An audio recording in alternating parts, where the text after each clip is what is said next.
అబ్బెరకొండో ఒక్కనాడే 70 లక్షల బుకింగ్సా? మామూలుగా అయితే 30 లక్షలు ఉంటే అదే ఎక్కువ.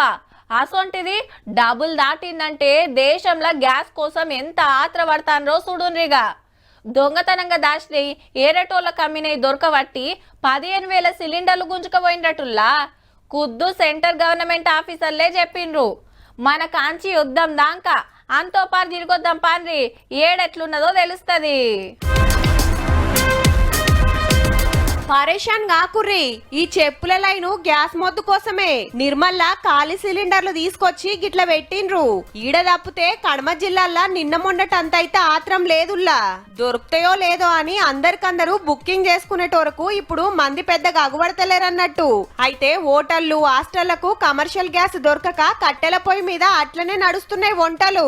ఇక కొన్ని సాఫ్ట్వేర్ కంపెనీలు ఇంటికాంచి పనిచేపిస్తుంటే ఇంకొన్ని సర్ది పువ్వులు మీరే తెచ్చుకోండి ఆర్డర్ వేసినాయి. అయితే ఆధార్ కేవైసీ లేకుంటే గ్యాస్ ఇంటికి రాదని ప్రచారం అవుతుంటే ఆల్రెడీ వేసినోళ్ళు అవసరం లేదు, చేయనోళ్ళు అయితే పక్కా చేయాలని చెప్పిండ్రు సెంటర్ వాళ్ళు. గ్యాస్ కంపెనీ కాడ లైన్ కట్టకుండా మన ఫోన్లకెళ్ళే వేసుకోవచ్చునట. लगभग 12,000 रेड हुई हैं, लगभग 15,000 सिलेंडर्स सीज हुए हैं. ఈ గిటు చూడుర్రి, హర్మోజ్ జలసంధికెళ్ళి ఇంకో నౌకొచ్చింది గుజరాత్ కు.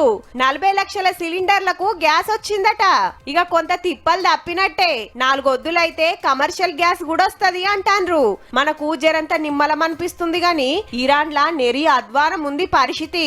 అటుకెళ్లి ఇజ్రాయెల్ అమెరికా అటాక్ చేస్తుంటే ఇటుకెళ్లి ఇరాన్ సూటు పెట్టింది.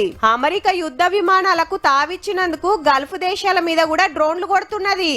ఈ ముచ్చట ఇట్లుంటే పాకిస్తానోడు ఆఫ్ఘనిస్తాన్ రాజధాని కాబూల్ దవాఖాన మీద బాంబేస్తే 400 మంది జీవిడిషిండ్రు.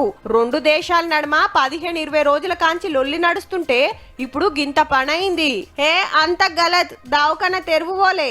ఆర్మీ క్యాంపుల మీద అటాక్ చేసినామని పాకిస్తాన్ మత్పరిస్తుంటే మీ సంగతి చూస్తామని ఆఫ్ఘనిస్తాన్ గరం మీద ఉన్నది. మన గవర్నమెంట్ కూడా ఆఫ్ఘనిస్తాన్ కే సపోర్ట్ చేస్తున్నది.